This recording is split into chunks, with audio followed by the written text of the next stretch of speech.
Olha, o nosso querido Tuxê está de folga, né? Ele trabalhando no domingo, então, Tuxê, uma hora dessa, ele já papou o almoço daquele padrão que a gente conhece, deve estar no seu ar-condicionado, né? Se muito nos assistindo, se não, tirando um velho cochilo, siesta, como se diz no popular, né? No meio-dia. Falei com todo mundo já, Eliezer, João e a Edna Marcel. Vamos começar mostrando que os secretários convocados pelo governador do Piauí, Rafael Fonteles, foram empossados na noite de ontem. Você vai acompanhar agora como foi a solenidade de posse na reportagem de Eliezer Rodrigues. Após publicação no Diário Oficial do Estado, mais de 40 nomes foram empossados, entre secretários e outros quadros do primeiro escalão do Poder Executivo. Em seu discurso, o governador Rafael Fonteles destacou o nível de cobrança que fará a sua equipe e disse desejar implantar o cidadão-centrismo, ou seja, a ordem maior é atender às demandas que partem do povo, com estabelecimento e cumprimento de metas de gestão. Nesse primeiro momento, a preocupação, o foco é a formação da equipe, isso deve durar aí uns 30 dias, pelo menos, para cada secretaria ter o seu organograma, ter condições realmente de apresentar uma equipe, assim como eu fiz com o primeiro escalão, cada secretário vai ter que fazer, né, para a sua pasta, a sua equipe, claro que com a nossa anuência. E depois o estabelecimento de metas específicas. A bandeira do municipalismo foi levantada na oportunidade. Um momento importante, né, de mudança de governos, que a gente espera voltar ao debate do Pacto Federativo, o fortalecimento dos municípios, para que a gente possa, em cooperação entre os entes, entre o Estado e o governo federal, fazer esse termo de cooperação para que a gente possa fortalecer ainda mais os municípios. Cientes do desafio, os secretários destacaram as primeiras ações e o ritmo de trabalho que deve ser empenhado. Iniciamos ainda na transição, com a indicação do nosso nome pelo governador Rafael Fonteles, o trabalho intenso, né, de transição, e aqui eu agradeço ao então secretário Elengera, né, por ter aberto as portas da SEDUC, né, com muita transparência, para que a gente fizesse um bom diagnóstico de gestão e de equipe.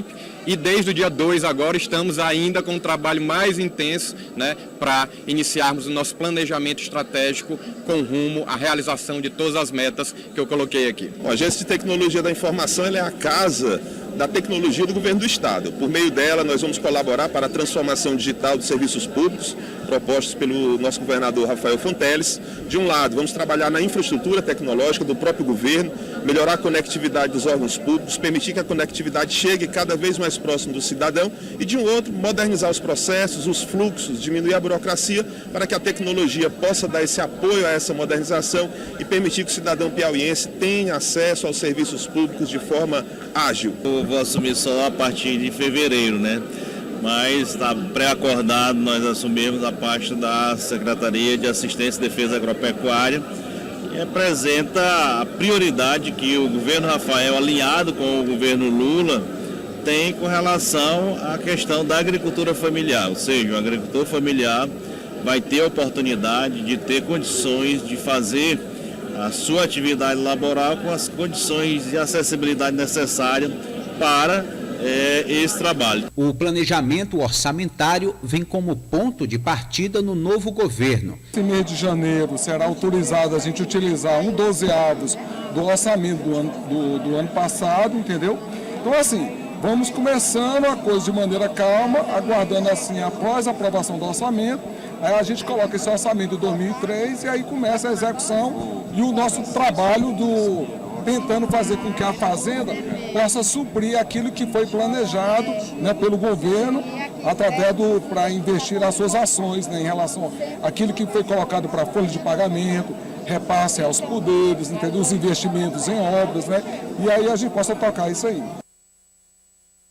Tem uma série de questões para a gente detalhar, tratar.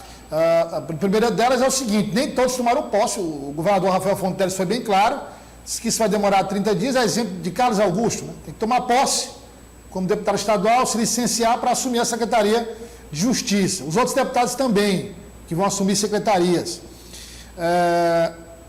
Tem uma outra questão também, ainda pendente, aliás, você que fez a reportagem, que é a história do orçamento, não é?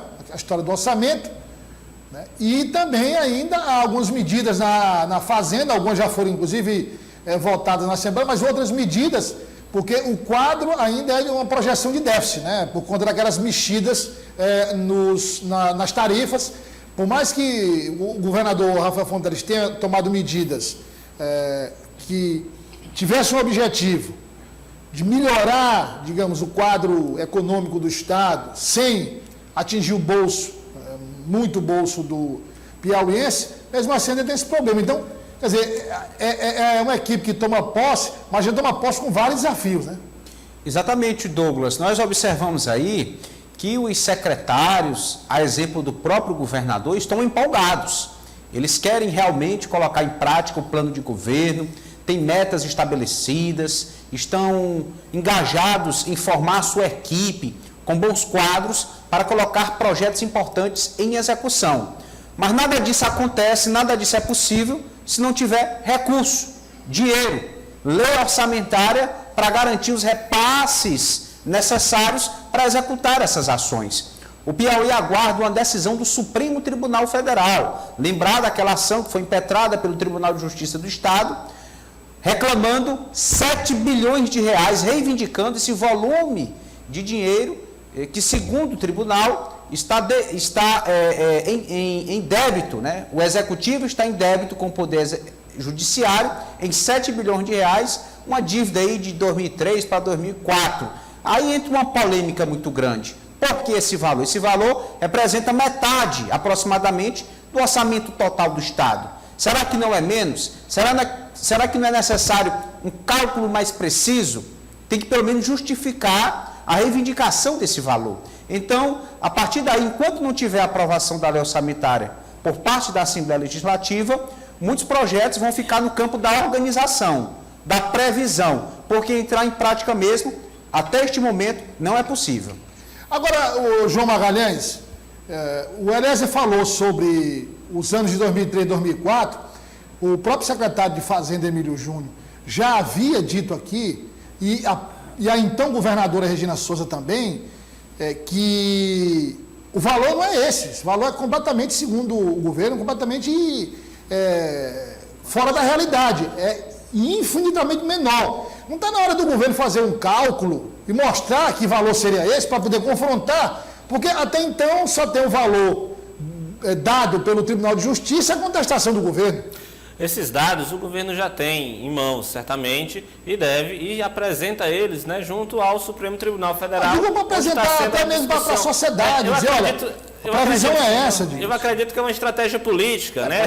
Nesse momento, não dá publicidade a esses números, até porque poderia causar um estresse, né? Um atrito direto. Um confronto entre o Palácio de Karnak e o Tribunal de Justiça, o que obviamente não era bom para ninguém, muito menos para o governo do Estado, que está iniciando agora, né, a sua gestão. Agora, de fato, se a gente for avaliar a reivindicação do Tribunal de Justiça, é 7 bilhões de reais. É metade, né, de todo o orçamento do Estado do Piauí, a previsão orçamentária do Piauí para este ano. Então, é muito difícil a gente imaginar realmente que essa grande quantidade de dinheiro deveria ir diretamente para os cofres do Poder Judiciário, tendo em vista, basta analisar o tamanho da máquina pública estadual e aí se pensar que o Tribunal de Justiça teria direito a metade de toda a previsão orçamentária para o Piauí no ano de 2023, é de fato algo que me parece bem distante da realidade. Tanto que a então governadora Regina Souza, o próprio secretário de Fazenda agora, Emílio Júnior, deixou bem claro que o Tribunal de Justiça deve sim ter direito a uma boa quantidade de recursos, mas em números muito distantes, né, desses 7 bilhões reivindicados. E obviamente deve ser mesmo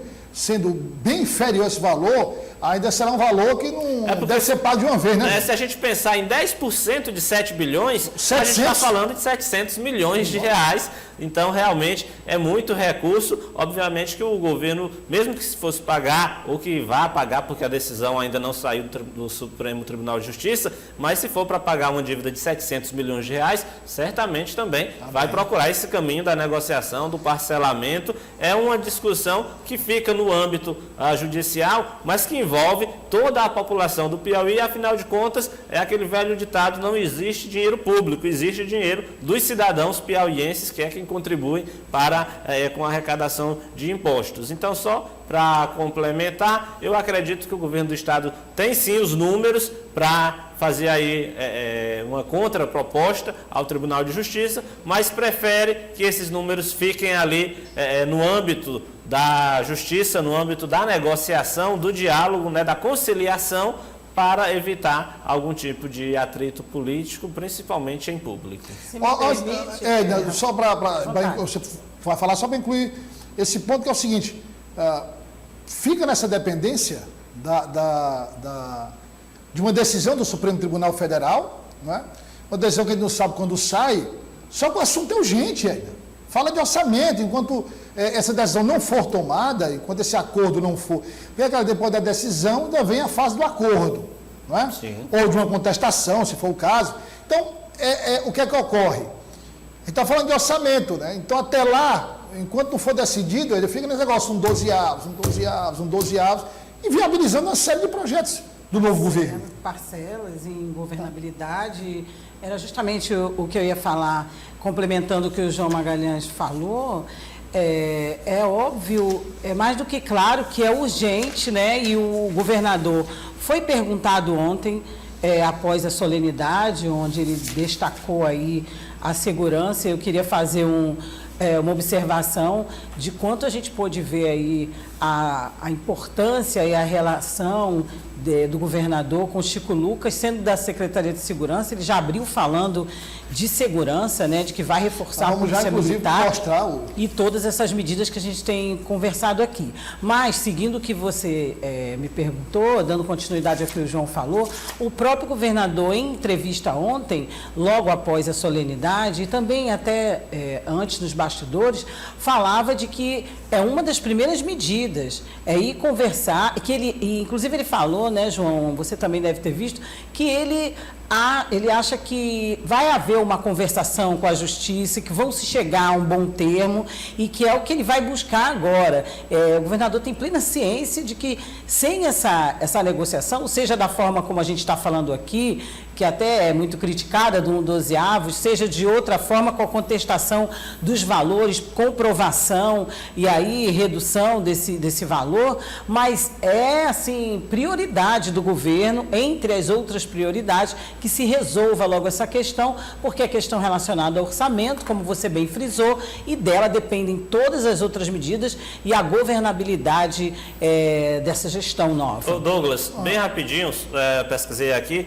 Em 2022, o orçamento do Tribunal de Justiça do Piauí foi de 737 milhões de reais. Você fala em 10%, ideia, né? Seria um segundo orçamento. Exatamente. Então, mesmo se o Tribunal de Justiça... Se for só 10%, se o Tribunal de Justiça conseguir 10% do que ele reivindica, é um orçamento que fica mais ou menos o dobro de dinheiro, né, que o Tribunal de Justiça teria para o ano. Como se fosse um orçamento paralelo, um orçamento inteiro, completo, né, que chega por meio dessa reivindicação. Aí são duas etapas. Eu vou só colocar aqui a fala do governador falando da lei orçamentária, tocando a lei orçamentária, para a gente continuar. Mas assim, na minha visão são duas etapas. A primeira delas é a contestação do valor que o Estado deve fazer. Procuradoria. Via Procuradoria, já deve ter feito, inclusive, mostrando, os valores de 2003 e 2004 são esses que nós temos aqui. Isso vai ser julgado pelo Supremo. Depois que se chegar a um valor, que obviamente vai ser um valor bem menor do que os 7 bilhões, esse valor ainda vai ser negociado, parcelado, não vai dar para pagar 700 milhões, 500 milhões assim, do dia para a noite. Então, não é fácil, a situação não é fácil. Mas antes do Elias falar, só licença para a gente colocar o governador falando sobre a lei orçamentária. Eu acredito que com muito diálogo com o Supremo Tribunal Federal e com o Tribunal de Justiça, nós teremos a solução nesse mês de janeiro. E aí, portanto, será mais tranquilo para os parlamentares aprovarem a lei orçamentária anual. Obviamente que essa ação surpreendeu a todos, inclusive a nós, e por isso que nós pedimos cautela na aprovação do orçamento, porque dependendo do resultado dessa ação, teremos repercussão, teremos que refazer em alguma medida o orçamento já pactuado entre os poderes. Olha, a esperança, segundo o governador, é que se resolva ainda esse mês, né? Não se prolongue não, porque de fato o prolongamento é prejudicial demais. E ele acrescentou, mesmo sendo resolvido em janeiro, ainda há uma necessidade de alguns ajustes, né? Com certeza, certamente é uma ação inesperada. Na LDO e na LOA do ano passado, ninguém contou com essa variável. E ela aconteceu. E ela precisa ser resolvida, de fato, no último momento, no último mês da legislatura anterior, que é janeiro. A partir de fevereiro, a Assembleia dá posse a novos deputados, novos projetos vão entrar em pauta, aí não dá para virar a página sem resolver essa questão orçamentária. Alguns procuradores, Douglas, já dizem que não passa de 40 milhões esse débito. Vai ser necessário a contratação de peritos, se é que já não foram contratados, peritos especializados nessa área fiscal, de contas orçamentárias, exatamente para bater o martelo, né, para ter um argumento forte para apresentar ao Supremo Tribunal Federal aí para recorrer dessa ação. Em valores proporcionais, 40 milhões seria 0,5% do total reivindicado. Mas, de fato, você falar em 40 milhões para 7 bi, a diferença é realmente considerável. Olha, o governador Rafael Fonteles também falou sobre segurança pública. Foi uma área que ele falou, destacou. Tudo aquilo que foi dito na campanha foi reforçado durante essa solenidade. É uma área que o governador garantiu que será tratada com muito cuidado e serão feitos investimentos importantes para melhorar os índices de segurança do Piauí. Acompanhe. A segurança pública é o grande destaque, como eu já falei na campanha eleitoral, é o maior clamor da sociedade nas grandes cidades do estado, especialmente Teresina e Parnaíba, Piripiri também e outras cidades maiores. Então precisamos de ações enérgicas. Eu já conduzi a primeira reunião técnica exatamente com a equipe de segurança hoje, toda a equipe formada pelo secretário Chico Lucas, que teve total autonomia para a escolha dos comandos da Força Militar, Civil, dos bombeiros, e além disso, além de integrar as nossas polícias, também fazer uma grande parceria com o Poder Judiciário, com o Ministério Público, para em breve a gente lançar o Pacto pela Vida. Então acredito que essa é uma medida de curto prazo. A segurança pública, inclusive, foi um tema muito debatido durante a campanha eleitoral, né? E todos os candidatos falaram, tinham propostas, né? Só lembrando que uma das propostas do governador do Piauí é a criação de 9, não é isso? Se não estiver enganado, 9 delegacias especializadas no combate a facções criminosas. Essas delegacias inicialmente serão criadas em Teresina e Parnaíba, acho que 2, né? Inicialmente já agora, depois que resolver esse impasse aí do orçamento, já criar uma em Teresina e uma em Parnaíba, ao longo do mandato, são 9 delegacias só de combate a facções criminosas, contratação de 4 mil policiais, equipamentos e uma série de mudanças. O próprio secretário de Segurança esteve conosco aqui falando de novas medidas e a expectativa realmente é de que, de fato, a gente possa ter uma mudança, né, de perspectiva em relação às ações na área de segurança pública no estado do Piauí. Mas eu queria voltar a falar sobre o tema recursos, né? Nós ouvimos o governador do Piauí, Rafael Fonteles, falando. Agora nós vamos ouvir o secretário Emílio Júnior falando da cobrança do ICMS sobre os combustíveis. É um outro assunto polêmico que vem sendo muito discutido, repercutindo muito. Teve aquela primeira decisão ainda, quando o presidente era Jair Bolsonaro, né, impactou no país inteiro, muita gente classificou como medida eleitoreira. Agora teve uma votação na Assembleia. Vamos acompanhar o que disse o secretário. Em relação ao que foi definido dos combustíveis, já foi aprovado uma alíquota ad rem para o país todo. Então, por exemplo, o óleo diesel, por exemplo, no máximo os estados poderão cobrar 95 centavos por litro de diesel de ICMS. Então isso é uma coisa, é uma monofasia, uma alíquota única, uma precificação única do tributo no país todo. Isso vai estar sendo colocado também para o gás de cozinha e existe uma medida também para a gasolina, mas foi acordado junto ao Supremo, nós temos 120 dias para analisar se na gasolina haverá essa monofasia, entendeu? Mas, por enquanto, nós temos aí até o mês de abril para sair uma decisão final sobre os combustíveis. Lembrando que o que está ainda pendente é só a gasolina, mas o diesel, o gás de cozinha já foi todo definido.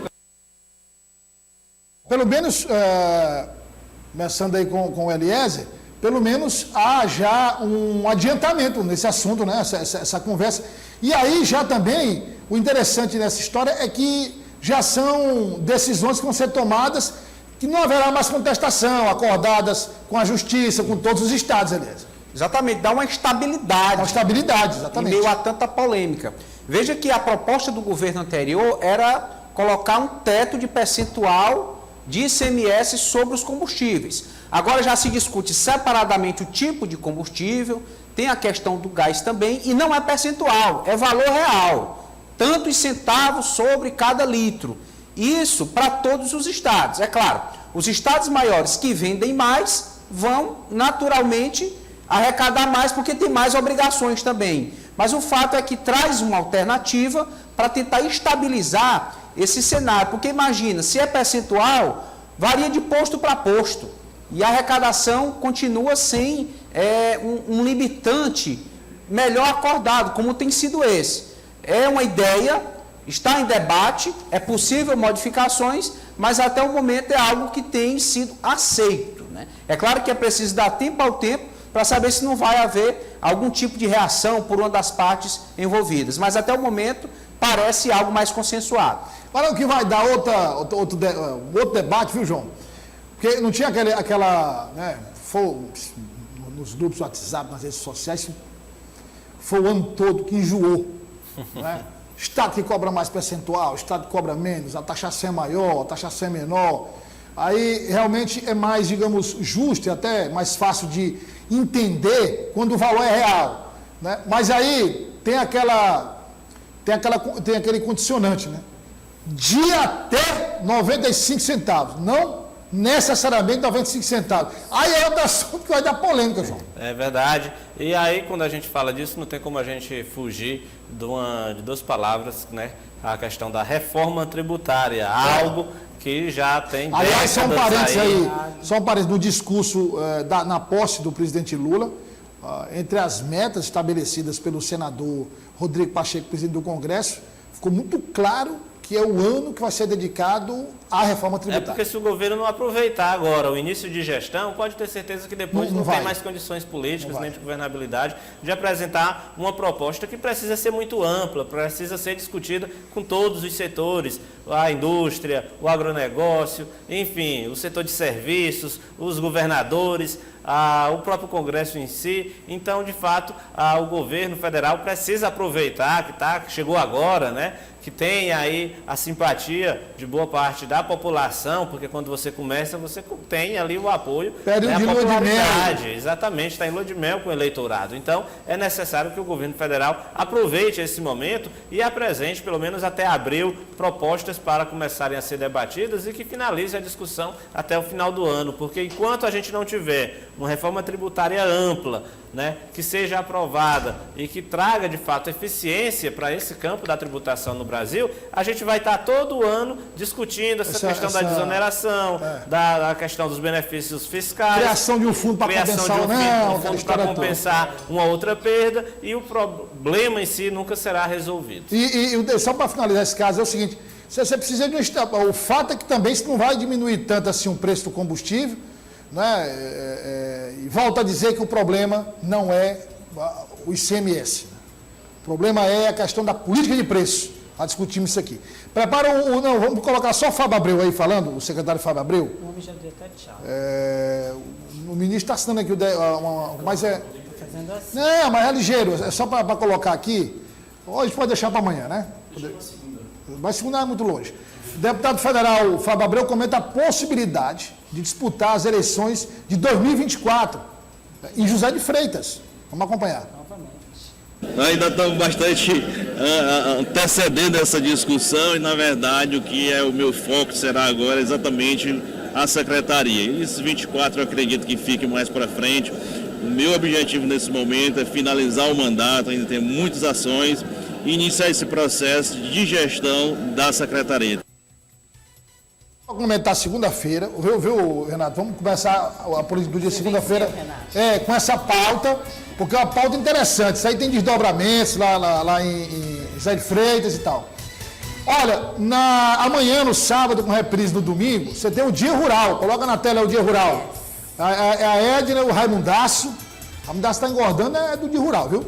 Ele vai para tirar nova foto. Pois é. E aí, Edna, o que é que nós temos amanhã e no domingo? Eita, é muita coisa, minha gente. Tem uma Até voz meu aí, telefone né? aqui está falando também. A gente vai falar, além de falar de todas as delícias do campo, além de falar de todas as evoluções da produção em alguns municípios, matérias especiais com a Cíntia, com o Raimundo, tudo sobre o campo e a cidade, o trabalho na agricultura familiar. Amanhã vocês vão ver que nós temos o nosso querido Ed está aqui comigo, ele sabe que a gente sempre prepara matérias especiais para vocês. Então, tudo sobre o campo com a cidade. Sábado amanhã. E com a reprise no domingo. Domingo, sempre às 8. E na segunda-feira, as primeiras notícias do dia, Eliezer, já no Comando Geral. Comando Geral. 7 da manhã na rádio, 7 na TV. Exatamente, na trincheira da informação, para pouco de audiência. Para pouco de audiência. Muito obrigado, Edna Maciel, muito obrigado, João Magalhães, Eliezer Rodrigues, mais um agradecimento especial a você que esteve conosco. Acompanhe toda a programação da O Dia TV no final de semana. E a gente se encontra na segunda-feira. Fiquem todos com muita saúde, muita tranquilidade, muita calma no final de semana. E se Deus quiser, na segunda a gente se reencontra. Bom final de semana, até lá.